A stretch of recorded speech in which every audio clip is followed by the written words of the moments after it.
드라마 선재 없고 투영 파라 내용들이 공개가 되었는데요.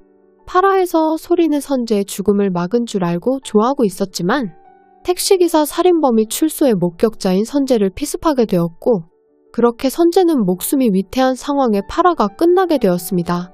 하지만 여기서 알아야 할 장면은 15년 만에 등장한 태성이의 모습인데요.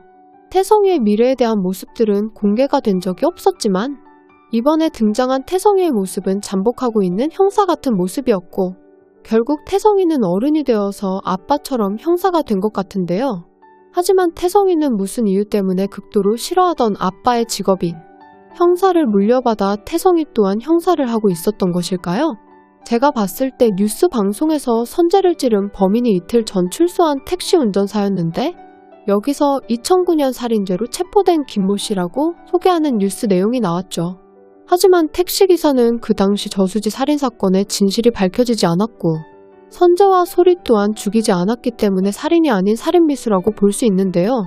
하지만 살인죄를 처벌받은 이유는 2009년에 택시기사가 사람을 한 명 죽인 것 같고 그 사람이 바로 저수지 사건의 진범을 쫓고 있었던 태성이 아빠일 것 같네요. 태성이 아빠는 예고에서도 저수지 사건의 진범을 찾기 위해 돌아다녔는데 2009년에 제대로 범인을 잡기 위해서 범인의 현장에 혼자 찾아가게 될 것 같고 하지만 숨어 있었던 범인 택시기사에게 피습당해 살해를 당할 것 같네요.